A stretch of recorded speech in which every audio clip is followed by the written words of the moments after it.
I've had the most amazing opportunity to have an interview with the cast and director of Godless, the Eastfield Exorcism. It's a phenomenal psychological horror movie with great performances, a great cast, great script, and great direction. So I'm joined by Nick Kazakis, who's the director of Godless, the Eastfield Exorcism. Alongside him, Georgia Ayers, who's playing Laura Lavond, Dan Ewing, who's playing Ron Lavond, and Eliza Matengu as Dr. Walsh. And I hope you enjoyed the interview.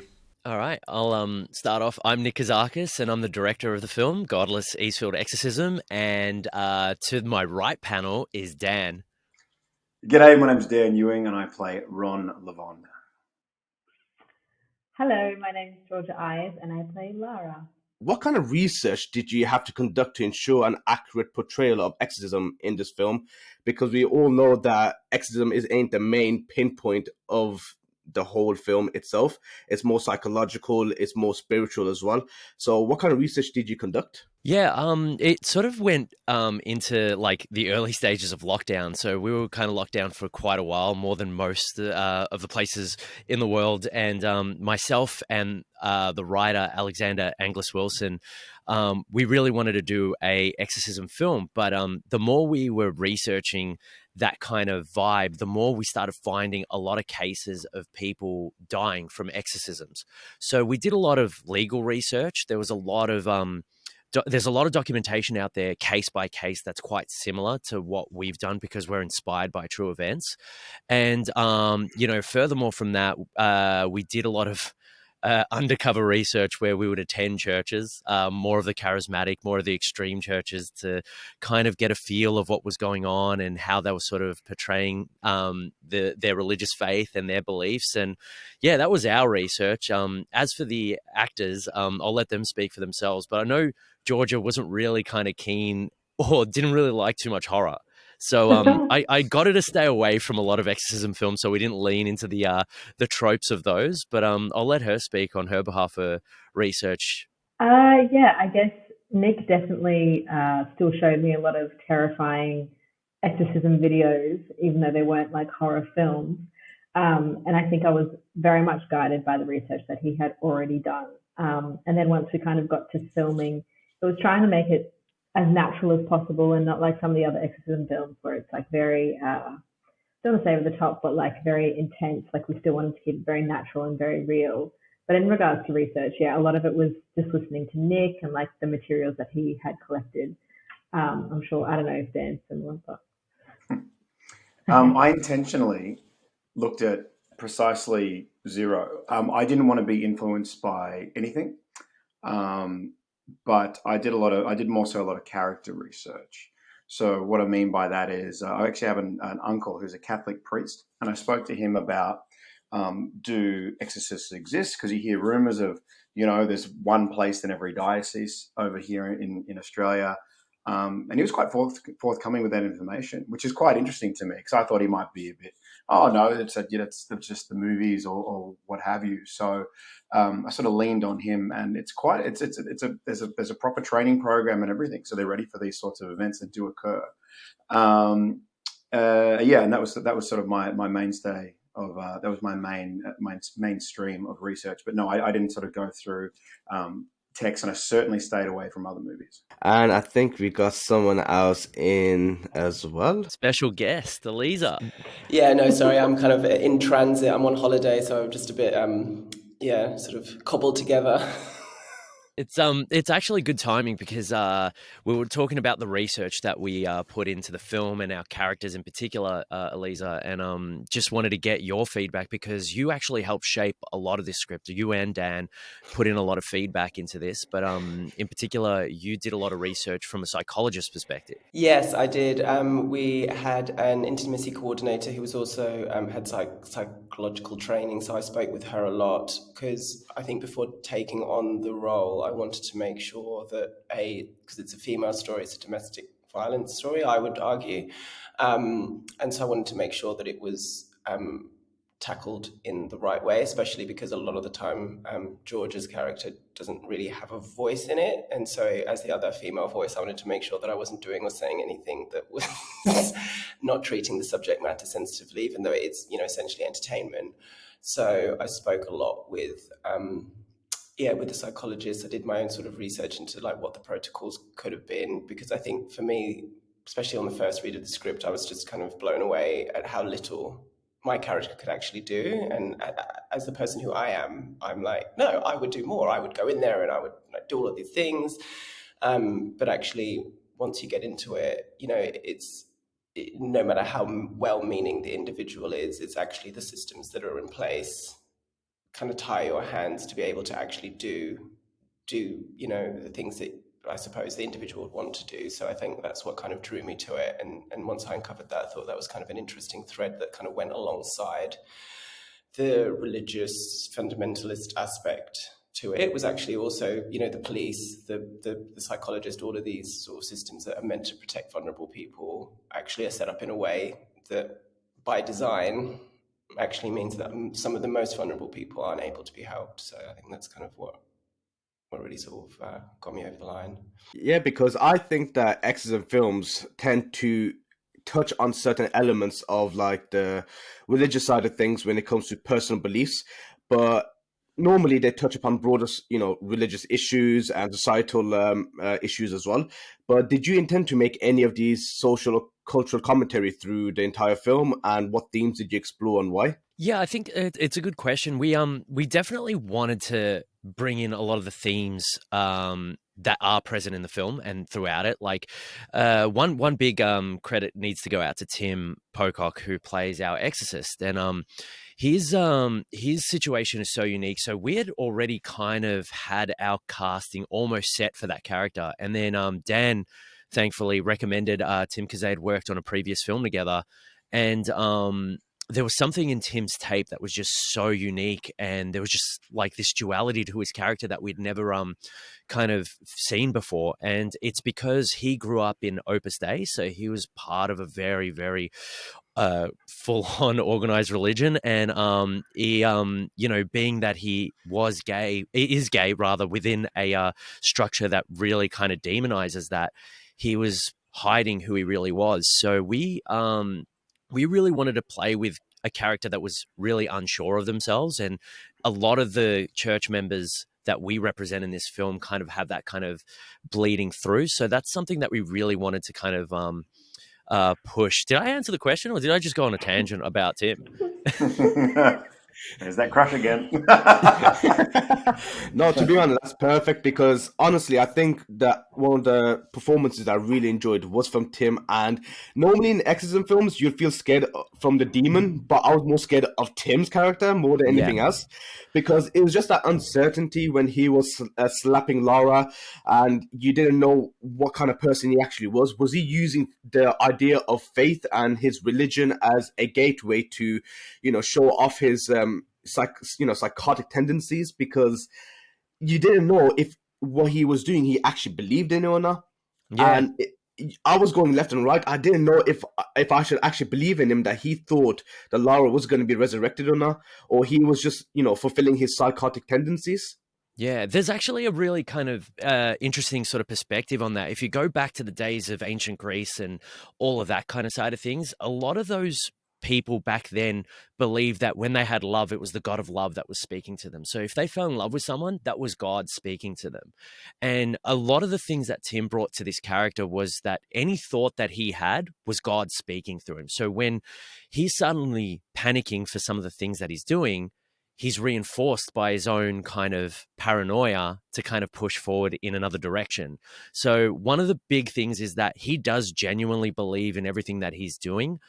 He's brought up in a situation where people are calling him the instrument of God. He is, a connection to God, that he can actually speak to him and God speaks through him. So a lot of that we wanted to keep present. And then the charisma is just some way, it's the other way of him just being able to win people over. It's just by seeing and this is again, it's unhealthy how much I compliment him, but seeing such a beautiful man you almost kind of gravitate towards, looking into his eyes and being like, I want to believe you. I want to believe what you're saying.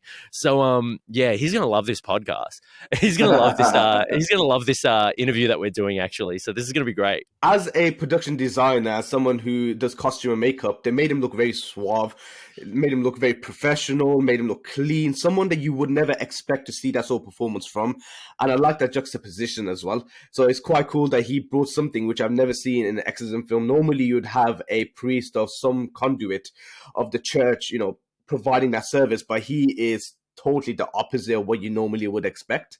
And I love that.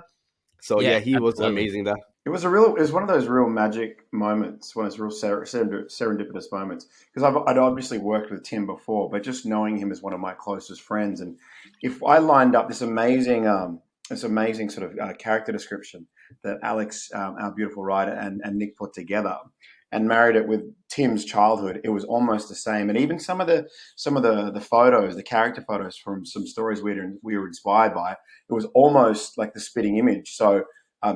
Please beat my language out, but I rang Nick and I said, I know the fucking guy. Like, I actually know him. I know this. I know him.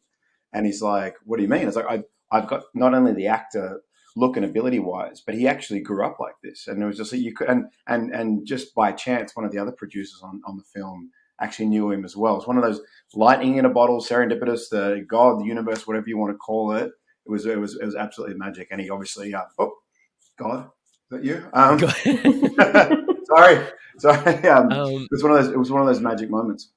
This is actually, as much as this is an interview, this is a intervention for Dan, who secretly sent the script to Tim as well without us knowing. So we've got our lawyers contacting you soon about that. But it was good that he did, because I think you felt Tim out beforehand to be like, hey, this is something that I think you should put on your radar, and when they contact you, be ready for it. So it was kind of good that he did it. But yeah, Lauren's going to give you a call, our producer, afterwards, and have a chat about that. Okay, I burnt it. Yeah, no, because honestly, I did some research, not just about the film, but about all of you lot as well. So forgive me for doing that, but I just had to, because I knew Dan, and I recognized Dan from somewhere, and I couldn't put my finger on it until I looked through his IMDb. Tinder. Maybe. Home and Away is where I remember you from, because even though I live in the UK, Home and Away was a big part of my childhood. Weirdly enough, that and Neighbours, because I grew up watching these soap dramas. I was like, I recognize this guy, but I couldn't put my finger on it. And I was like, okay, now I recognize where he's from. And it was just like a nice sort of full circle, because I watched you as I was growing up, which is a bit weird in that sense. Yeah, honestly, it's one of those shows. Like I talk about my time on that. Like I love that show. I love everything about it. Love the people on it. It's funny that a lot of actors come off that and they kind of, they don't want to talk about it, or they don't want to celebrate their time. It's been running for almost 40 years for a reason. It's the amount of incredible actors, not only actors, but directors, DOPs, writers that have come off Home and Away or come off Neighbours. It's an institution. So it's, I'm very grateful for my time on there. Who was your favorite character, mate? Just want to know. You were. Oh, you were. Just checking. I can tell. It's got to be the River Boy. I can tell. No, it's amazing, because obviously watching your acting in that, and then watching you play the character Ron, and showing his fear and uncertainty throughout the entire movie. But were there also moments of where you felt like he had to show empathy and compassion, but also fear at the same time in what he believed in? Because it was almost like there was a sort of like a back and forth battle between himself, whether or not what he is doing is right, trying to help his wife, or whether or not he believes that she is truly gone. So how do you navigate a balance between the contrasting emotions to create a multi-dimensional portrayal of Ron? Well, first of all, I was so grateful to Nick and to our writer, Alex. They were so collaborative with the character, and I was involved quite early on. I did a movie with an ex-professional rugby player who was a devout Christian. And I just found him such an interesting character, because he's a modern-day gladiator, right? And he's basically almost killing grown men for a living, and he's just the most lovely guy, and but a man of faith, and a beautiful man, a beautiful husband. And I found that, but he's still a man's man. He still would have a beer with his mates, and didn't swear that much, but he still would, and it's just you wouldn't know. And I found that extremely interesting, and I wanted to explore that. And what it gave us was this vehicle of, look, I think sometimes the old trope is always a Christian, and you get or a Catholic, you get this choir boy image in your head, the parted hair, and it was just so interesting to sort of connect that dot with Ron, and not the cliche Aussie bloke, but we wanted to sort of connect that. And so by going down that path, it gave us an ability to go sort of in and out of. He's a man's man. He's a diesel mechanic, and he really, really loves his wife. And they're so happy together. But he's also a man of faith. What did he have his faith right away? Was he born into it? I think what we got to a space where he might have been a bit of a rat bag, and he found his faith later on. And I thought that was quite an interesting dynamic to play. But look, I think the character arc of Lara and of Daniel and Dr. Walsh, not that it was linear, but you can kind of see where it's going. So with Ron, it was just like he's in, he's out. He's a man. He wants to save his wife's life, but is it more important to save her soul?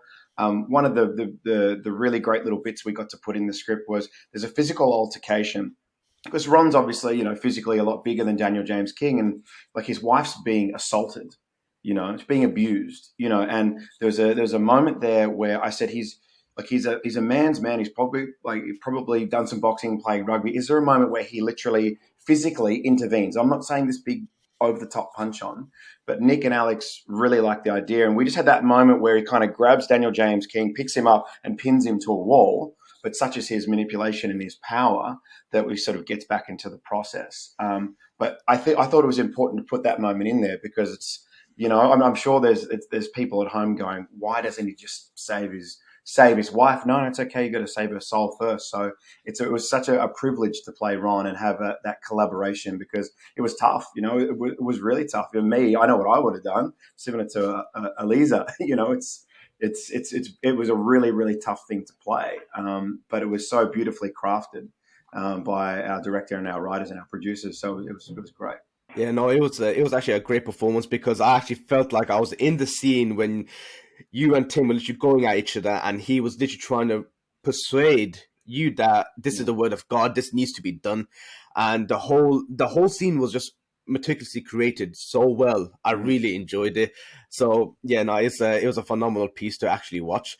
But one thing I did want to know is, how did you actually prepare yourself to portray the emotional range and the complexity of the character, even during the most challenging scenes as well, such as the one with Tim? Oh, for me, like I just been through, I'm quite sort of in tune with my emotions as the older I get. But I've just been through quite a big loss in my life, and I felt like because I'm the oldest sibling, my mother had passed away, so I felt like I sort of tried to sort of hold it in, and then just I knew once we got in that shed and we were going through this, how many page scene, we're in there for a week. I knew that could just be my vehicle and let it out. I've done that before with films, and I found it extremely cathartic. But so that was, and I just kind of, I don't like to decide how I'm going to play a particular line. I kind of let the emotion. I know my lines, and I know what the character how I kind of want it to go. But then I just kind of let it all go. Put all the ideas in the bag, tie the bag up, and then undo the bag. But it was rough. It was kind of going through all that process, and the loss of my mother, and then like working with such beautiful actors like Georgia and Tim. It wasn't faking it. There was no tear blower. Everyone was in the same boat. It was very real and very raw. But again, a strangely cathartic experience. I'm curious to hear how Georgia answers this, because she had an interesting preparation up until the point that we were shooting. So how did you go about this? Did you ever come to my house? And my preparation for what? What's this, Nick? I guess even just for the character, right? That's what we're like trying to focus on, how you got into that space and how you kind of let that feed out. I'm learning a lot from our actors here, so this is great. Thanks to I'm learning a lot for from setting Dan. this up. It's This amazing. is awesome. Yeah. Oh, you're welcome. I don't know. I don't think mine's as interesting as Dan. I think I probably sound a bit crazier. I found it a lot easier just to click in and out, like between takes, like all of the shed stuff. Obviously, it was like heightened emotions, and it was very flaming. And then it was kind of like when we called cut on, lots of tears and crying and screaming. Once a cold cut, it was like okay, reset. It was the wiping away of the tears. It was Nick coming in to tell me what it was like. I think maybe that's why I felt obviously quite relaxed in the environment despite everything going on. But it's like definitely a preparation thing. It's like coming in prepared to change. But yeah, I think it was like kind of knowing where we're going with the character and where we're going with the scene, and then also just trusting Dan and Tim to kind of like guide each other. And yeah, that was really my whole process. It wasn't, I don't know, it just sounded fun. But even when you were offset, you knew that like God hated you. So yeah, that's true. Sorry, that's true. We had some interesting stuff happen to Georgia specifically while she was offset. Like we got a great accommodation, and yet everything seemed to be going against her. You can tell them about the snakes falling from the ceiling. It wasn't a snake. It was a centipede. I had a centipede fall from the ceiling. You said snake. I heard snake. So I people don't forget. No, centipede falling from the ceiling, and then they were, lowering and stuff were great and moving me, and they moved me to another place for one night, and I woke up in the morning and there was a spider on my chest. Meanwhile, dancing, echidnas walked past his front door, and wallabies, echidnas, wave to them. Yeah, he was like, I don't know what's going on with your accommodation, but I was having a great time. And I was like, that's really good, Dan. That's good. That's great. No, but yeah, so I definitely felt a little bit cursed on the film, and I tried to just think that it was all just coincidence and it was all just fine. But yeah, I think a greater force is overlooking me, that's for sure. I would consider that as a good omen when something bad happens on set, especially for horror films. I don't know why, because it means you must be doing something right in order for everything to go wrong. Like we had such weird stuff happen on this. It's like even we had two editors on the film, Ash Lucas and Liam Kelly, and they're both amazing. But Liam was doing our dailies, and he started editing the first exorcism scene, and Lauren, our producer, walked in to check up on him and see how he was going, and he turned around and he had just blood pouring down his nose, and he'd never had a blood nose before, so he was just gushing, and then as soon as he finished editing, it stopped. So it was pretty freaky. That was pretty weird. Eliza, did you have anything that happened to you? I know you were wearing socks and slides one day, but I don't know if there was anything that was you rock that though. hell-worthy. But you could put it was memorable, obviously. Anything and she looks spectacular. I've got photo evidence. Mine wasn't as dramatic as everyone else's, but I did when I logged into my I went into my accommodation, and I was just going to watch a movie at night, and my Netflix was already logged in, and it was logged into Jesus, which I thought was a bit interesting. I remember that. That's right. That's right. Do you remember, Nick, when we were doing the script, right from the start, the script read-throughs? Do you remember this story, Nick? So I walk out of our accommodation. We're in the middle of Melbourne, right? This busy laneway. And obviously, in big cities, sometimes there's people, like telling the word of their particular religion or whatever. And just this random guy, not saying anything to anyone else. I came out of my hotel, turned left, took about 3 or 4 steps, and a random guy just sort of stops me, puts his arm on my shoulder. And he's like, oh, do you believe in God? And I was like, well, my uncle's a priest. It's like, I don't really think it's a guy in a white cloud, but, I do believe we're all connected by some sort of energy force, depending on what you call it. He goes, I want to give you some coins, and these little silver sort of Christianity coins, right? And I just thought, isn't that funny? And I'm about to play a devout Christian, so I kept one next to my bed the whole shoot. That's probably why I didn't have centipedes dropping out of the ceiling. Why didn't you share one with me? I gave it to Nick. He was fine. I gave it to Nick. Yeah, I was totally fine, except for that COVID scare, which is like a whole totally different other story, which I can go into later if you want. It's like, I love these sort of stories when you hear on set that things just go wrong and there's some really weird spiritual stuff happening as well. And it's kind of like, wow, like, are we actually doing something which is good, or are we doing something which is bad? And it is quite profound in that sense as well.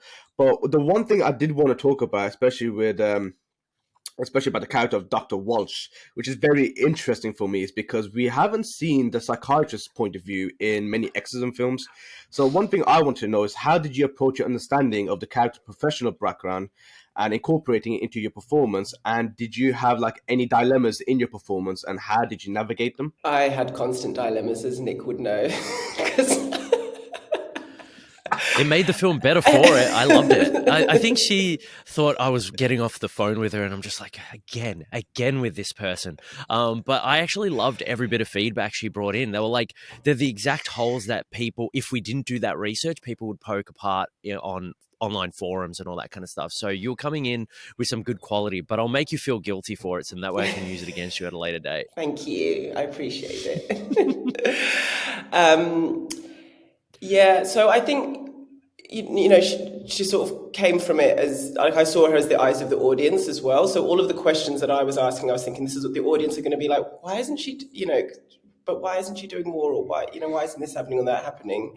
And also, I think as a psychologist, like, my job wasn't to judge either Georgia or Dan's character. And I think I found it quite difficult, especially with Dan's character and some of the, especially the earlier iterations of the script, where, you know, he'd be saying things and I'd be like, and so it was a big thing for me to get over myself, to go, well, actually, a psychologist's job is a mirror. So a psychologist's job isn't to have an opinion, and a psychologist's job isn't to judge. It doesn't matter who walks in through the door. So I had to sort of work, especially, it was easy to sort of want to help Georgia,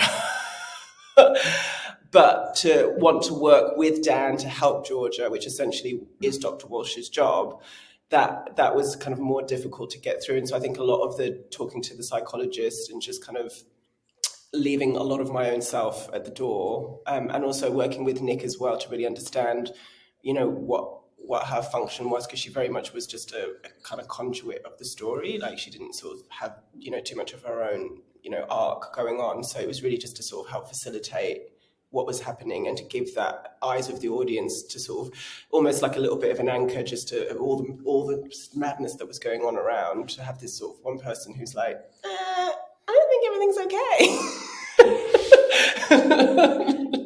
But to only be able to do that within the realms of the professional environment of that time, and that is, you know, with looking at, you know, doing the, you know, even though she gave her number, and even just that, you know, isn't really allowed. And so going to get the mental health check and having to go to the police station, and the fact that all of that is too late, like, all of that is just, it's all of that red tape and all of that, you know, admin that comes along with, you know, that job. And so I think what was interesting to me is how that, you know, maybe in other films that all of that would sort of happen a lot more dramatically, and maybe she could have broken in at the last minute and saved the day. But actually, in, you know, the horror of the film for me was that in real life, like, that it is all paper. It's actually horrifically boring how these things sort of eke out, you know, increment by increment, step by step, until the whole thing's kind of too late. No, I felt exactly like I was saying before you even arrived. Like, I was very shocked at the ending, because, like, you know, most exorcism films, you normally have a new resolution, which is everyone being happy and the demon gets exorcised.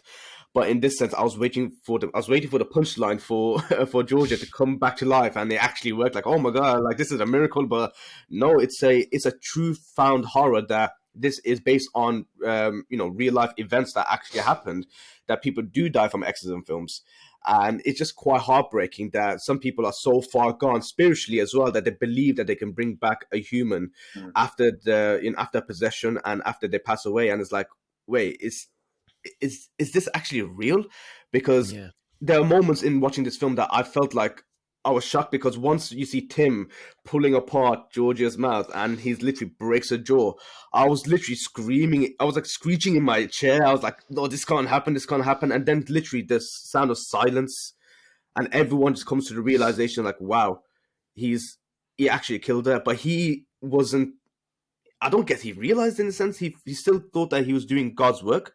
He was still working through Jesus. And it's like, wow, this guy has gone so far that he literally thinks that what he did is not wrong. He was his biggest hype man. Yeah, he was his own biggest hype man. And then, just getting into that mode, he thought, okay, And then there's that line which is like, I forget our own film, but it's like, it is done is the line, and it's just like, what's done? What are you specifically saying here? So like, you've got to try and get the note behind the note. But yeah, it's a very heavy and a heavy kind of film to kind of watch. And one of the best reviews that we had got, it's like on Letterboxd, where someone's like, the team owes me a Xanax. It was just so funny to read that kind of stuff, because it is that pressure building. And where I am now, you mentioned the silence. I'm at Noisy Post, so this is where like all the sound happened, and it was a big point to kind of focus on the sound design to be very full and all the time. Kind of anytime Lara is being touched, you can feel that, like, you really want to kind of hear all the fibers kind of going in every scene, and then suddenly we just cut that out, and then we're left overwhelmed with a scene. It's just like no one knows what to do, and that's a testament to Benny and the team at Noisy Post. Yeah, honestly, I think the sound design and the score was phenomenal, because watching the film from beginning to end, when George is outside in the field, and she is dancing under the moonlight, fully nude, it was like, wait, what? And then I was like, why is she doing this? Like, what's going on? Then you see Dan pick her up and take her inside, and then it comes full circle at the end that the person that she's dancing with is with Legion himself, and it's like, Yeah. wow, she's dancing with Evil himself. But it definitely, obviously, there was a lot of conversation around as to the dancing and also just how connected she was to it. I would say, I mean, for me, the more terrifying thing was dancing with the literal devil, because the special effects makeup was so terrifying, and it was genuinely very terrifying. I would say that was probably more scary for me, obviously. But I think it was really beautiful because, as you said, it's like at the end, you kind of understand why she's having these moments. And at the start, it may seem like she's a bit unhinged, but by the end of it, you feel for the character, and you understand, I guess, her traumas and what's led her to that point in her life. But yeah. Yeah, I got to give a shout out to Dmitry Golovko, who did the composing for this film. He did a lot of research. All of that is real instruments. He had this like crazy device that was like, it looked like a medieval kind of torture structure that he would use like a violin, whatever that thing. So the bow, yeah, that's right. So he'd use a bow. Wow, I don't know basic things anymore. He'd use a violin bow, and he'd kind of like start rubbing it against these like metal kind of like pins, and it was just wild. And like the beauty behind his composition and score was that he created themes. So like when Daniel James King is around, you hear a constant theme that sort of comes up. When you hear The Congregation, that theme comes back, and he manipulates it enough to feel original and different, but it's always sort of, the undercurrent is always there. And Lara always had a theme, especially when she was going into her, bouts of schizophrenia. She would have this theme creep in, and it's really good signposting that he designed. And I actually, I was quite confident with everything that going forward, but the score was always like a real tricky one. And when he sent me his first pass, I actually felt like a bad director because I had no notes. I was just like, do I have no notes because I don't know anything anymore? Or is it because he just like absolutely smashed it? And I'm like, hey man, I don't have any notes. And then I provided one note, and then I quickly called him after. I'm like, hey, I'm taking that back. I'm going against my own thing. It's locked. And he's like, great. I'm like a week ahead. So it was really good to see him like work and just play it back for me. And it just shaped the film. It made what was one film turn into a totally different film. Yeah. No, I agree, because the motifs for the score was really important for me, especially in horror movies. And like I said, at the end of the movie where Tim breaks Georgia's mouth and the silence falls, but then you hear the undercurrent of the score, it kind of gives you like a light-hearted sort of string, and you're like, okay, this is like a really sad moment. And then the minute Tim opens his mouth and said, it is done, the cellos and everything just goes higher, and it's like as if he just undone the realism of the scene, meaning he thought he did something right, and we thought as an audience members like, wow, he's killed her. But then when he's opened his mouth, he's just ruined the entire moment, but in a good way though, as his character, because he's so deluded in what he did. Yeah, yeah, and you actually hear that in the score as well. Like you said, that there's that pitch shift where it just goes, and suddenly we're like, "Oh no, he's really unhinged." So then we're like, we really throw like highlight that point as much as we can. Yeah, no, I love the score. The score was phenomenal. But one thing I did want to talk about is the visual effects and intense imagery as well. So as Georgia is dancing with the devil himself or the evil himself, but how did you balance the use of like special effects to enhance the story while maintaining the sense of realism as well? Because we know there are a lot of exorcism films out there that show people going flying over the room, or we see like pans and forks and tables flying everywhere as well. But was there any like visual motifs or symbolic elements that you added in to enhance the story while maintaining visual and intense imagery as well? Yeah, absolutely. There was like a lot of gothic imagery that we leaned into, and the times that we do that and when it's super stylized in the film is when Lara's in her own world, when she's in that world of schizophrenia and hypomania. We really kind of over stylize that, even to the point where there's a section when she's running in the woods and you see those fiery embers that she's following into the point where she's going to meet the devil.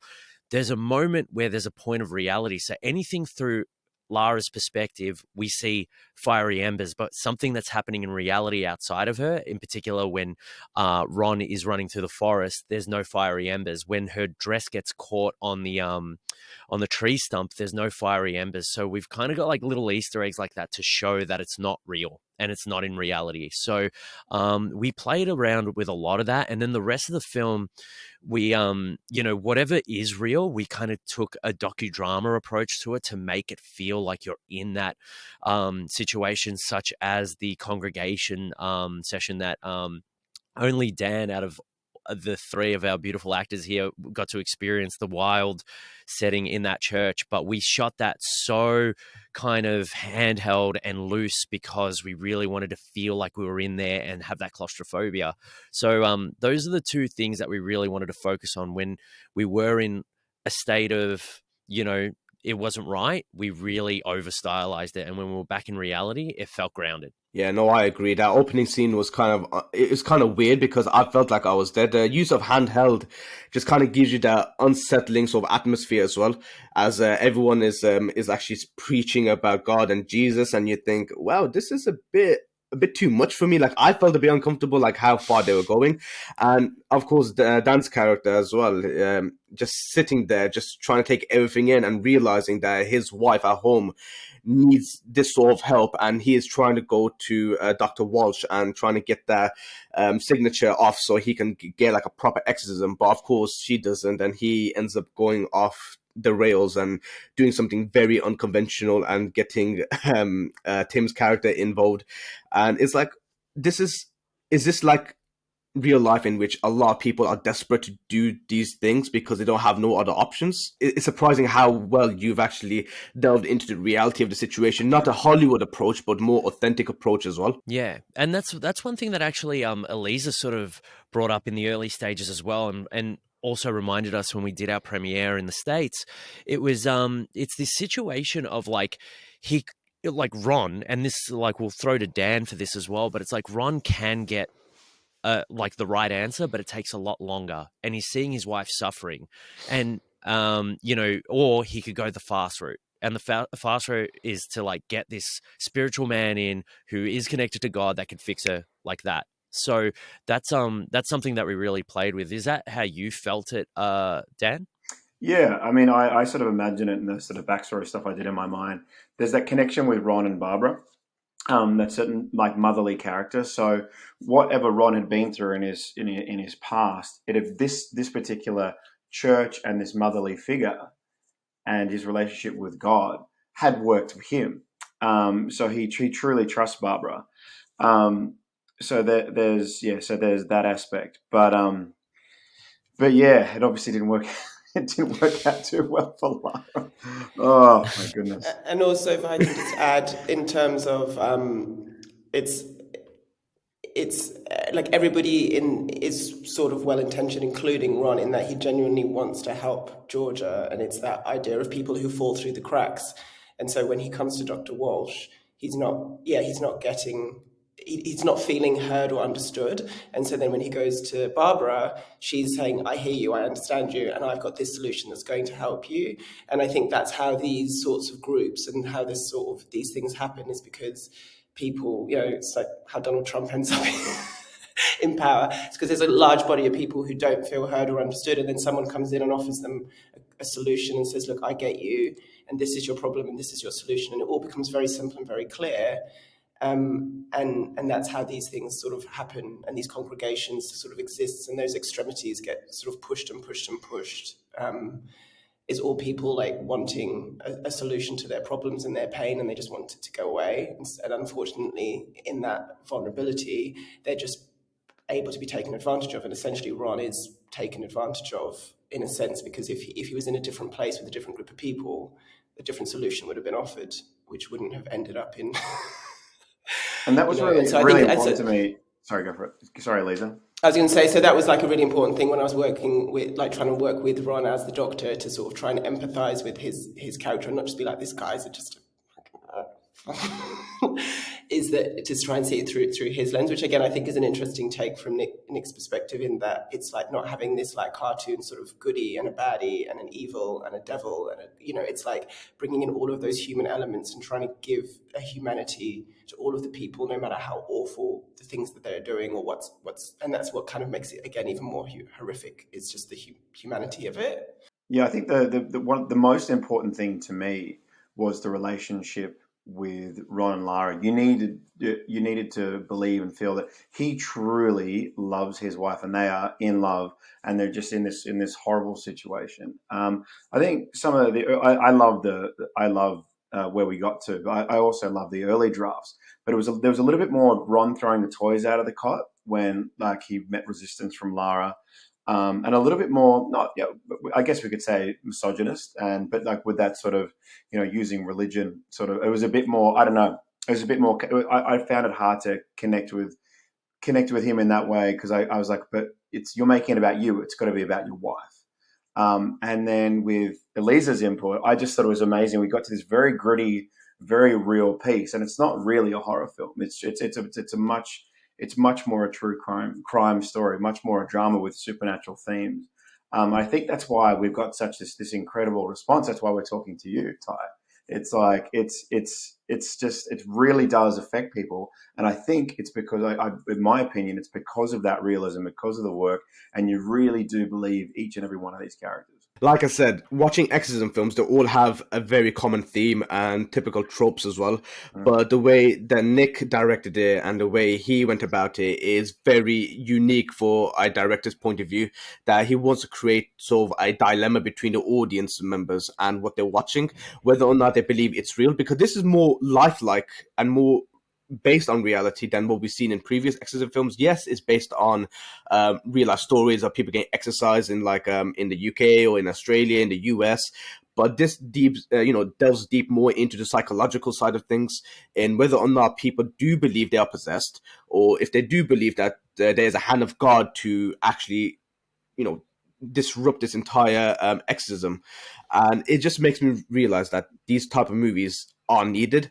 And it's just a shame that no one else is not even thinking about it. But the fact is, Eula have gone down that route is actually phenomenal. And that's why I actually really enjoyed it. Even the trailer, I just wanted more. And the fact is, Lauren actually gave me a preview screen, and I watched the film twice now. Once, awesome. Yeah, so I had to watch it twice. The first time I watched it just for the sake of watching it, because I want to know about it. But the second time I dissected it, learned more about the motifs, the symbolism, the character arcs, the stuff that you implemented as actors, and it's just a phenomenal thing, to be honest. That's why I like doing what I do, is because I get to talk to people like yourself and just pick your brains and just figure out why do you do what you do. It's just amazing. Yeah, I mean, look, it's all thanks to you, really, that we're in this situation. Like we mentioned it before we started the interview, but it was like I saw your trailer reaction, and it was just one of the best things that I'd ever seen. And then I shared it around to everyone, up to and including Lauren. And then I'm like, I'm going to touch base with him. So then I stalked your Insta and private messaged you. Maybe I shouldn't encourage that for other people down the line who are probably going to do the same. But it was good that you got back to us. And no, it's really it's really humbling to hear that you loved the film and enjoyed it and understood the perspective that we were trying to get to, because it is a very polarizing sort of film. Like, it's not your, like the title says exorcism, and people think, yeah, there's going to be like people's heads exploding and all that kind of stuff. And it's just like, well, and someone brought that up to me. They're like, are you worried with the title exorcism? It's like, no, because there's actually an exorcism taking place. We're just doing it from a real perspective, and it's like, this is our story. We're not denouncing anybody else. We're talking about the extremism that we're witnessing that's happening to this day. Like, even though we're set in the 90s, it's actually gaining popularity, and there's a lot more people dying and getting brutalized from exorcisms now than there was before. So it's like, it's pretty full on. So like, we wanted to kind of highlight that injustice and, take that road. But one question I had for Georgia, though, is that being the main person who's getting the demon exorcised from her so-called demon, but what was your inspiration? Like, did you watch anything beforehand? Did you take inspiration from any other psychological or exorcism films? And was there a reason why you wanted to add those psychological elements and the emotional elements into your character through the movie? I think it was extremely collaborative with Nick, obviously, and I'd already known him from previously working with him, not with a feature, just music videos, so very different medium. But I think, yeah, I don't know. I think a lot of inspiration honestly came from the stuff that Nick had sent me, but also I didn't really, similar to Dan, I didn't really want to watch too much stuff, because I feel like then I'd kind of just get confused and it would be this wish-washy portrayal that I didn't really want to do. So I kind of really just focused on what Nick wanted, what the relationships were between Dan's character, Tim's character, and all of that, and just really focused on that rather than trying to, I guess, mimic other people's performances in other exorcism films. Did you do any method acting, or was it just like on the day we just come in, read a script, and just get it out there? Yeah, I don't think I was very method at all. But well, I hope not. I don't know. Maybe Nick could say I was. I don't know. Oh, she's so difficult. Like, she wouldn't eat. No, it was actually really good. I was actually telling her not to eat so we could slim her down for, like, so that she could look unhealthily thin, because she's very thin. All right, cancelled. Cancelled. Oh, yeah, I'm over now. No, but like, I wanted her to be like really unhealthy. And then obviously makeup exists, so Tanya would actually help her like really kind of bring out the cheekbones and make her look like she hadn't slept for a long time. So I was just calling her at 3 a.m, trying to keep her up at night. No, it was no, I had a really lovely cast on this. Like, everyone was just awesome. No one went down the method path, even to the point where it's like, I was getting script notes from Eliza. I was getting like some feedback from Georgia, and Tim was helping us guide his personal experiences. And then even Dan, who has worked on, like, a lot of these people have worked on major stuff, but Dan had just come off a really, really massive few productions, and he was even guiding me in between takes or when the camera wasn't on him, like just like basic set etiquette, which is like, I come from music videos and I've done a feature before, but that was really, really independent. And he'd kind of come up to me and be like, hey, let's try and like get the mood going so that like Georgia can focus and all that kind of stuff. And it was really helpful to have that kind of element of experience. And yeah, it was awesome. Like, everyone just, no one was method. I didn't have to tiptoe and just kind of be like, hey, am I speaking to Daniel James King right now? And like, are you going to slap me across the face or throw water at me? No, it was awesome. It was so good.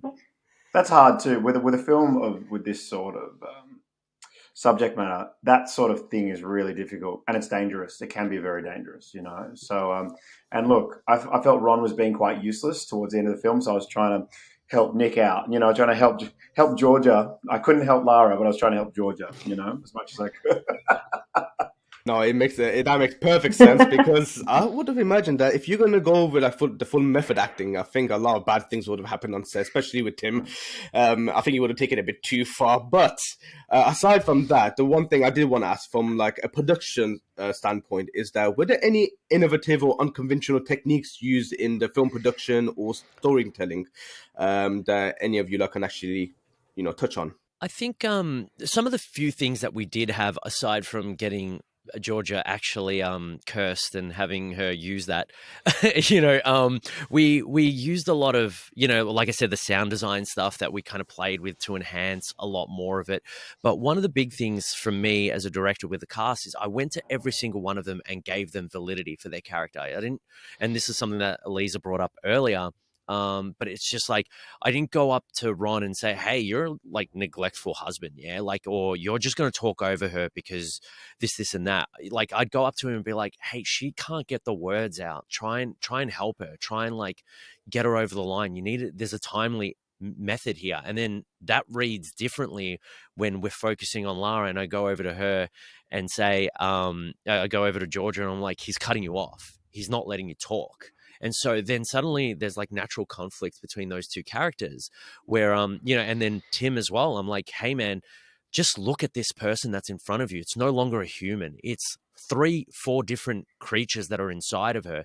And he really felt that validity, especially after he throws holy water on her and she's reacting in the way that she is. He's finally seeing a demon come through, and he gets that kind of validation that he needs to go, "All right, this is no longer bringing a knife to this fight. I need to bring a shotgun," and that's exactly what I like, the directing technique that I brought in for this. As for our performers, let's Just quickly, give. I got to say, like as far as conventional, we could have done this on a sound stage or a big set, but we to actually get taken to a beautiful town called Dalesford, and they just looked after us so well. To actually be in a small town, just for me, like that doesn't always happen on films because they want to, you're putting people up in in a small town. It doesn't quite always work, although I want to build some sort of version of a small town, that's sort of all fake. To be in a beautiful, quirky little town like Dalesford, a big g'day to everyone down there. They looked after us really well. That's not all. That's not really unconventional, but it doesn't always happen. And I, for one, loved being down there. It was great. Yeah, but I'd also just sort of add that, working on an independent, smaller budget film, and especially with the content, I was a bit like, oh, is it going to feel safe? Are people going to feel, because it's quick. Like, I think it was 24 days, 21 days, 3 days pickups. Like, that's quick. And so I was like, oh, we're going to be doing 20-hour days. Everyone's going to be stressed. It's going to be had all of these sort of preconceptions of that, that layout. But it was Nick. I don't think we ever, well, on my days anyway, we were always finished on time. We had had our breaks, and the atmosphere was. I was there at the beginning and right at the end, and at the end, everyone had the same energy at the beginning. There was music playing. It felt like a real team, collaborative. Like everyone was so happy to be there. Everyone was focused on their jobs, and it was just an absolute sort of joy to be a part of. So I just want to add that. Yeah, and Lauren, Tim, and Tony, our producers, they really kind of, really focused on making sure that everyone was safe and that we had everything pre-planned so that we weren't going in quite rogue. So that was like one really important thing to kind of take into consideration. Also, Carlia was a weapon who was our first assistant director who just kept us on time. So we only went over like a couple days by 30 minutes, and that's nothing in the scale of film.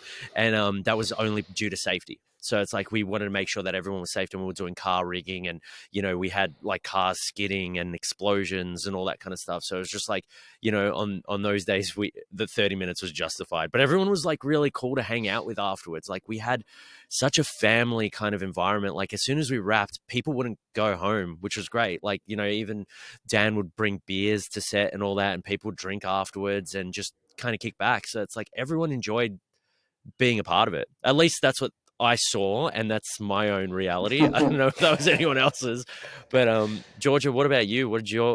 How'd you feel about it all? Great. I don't think the energy ever.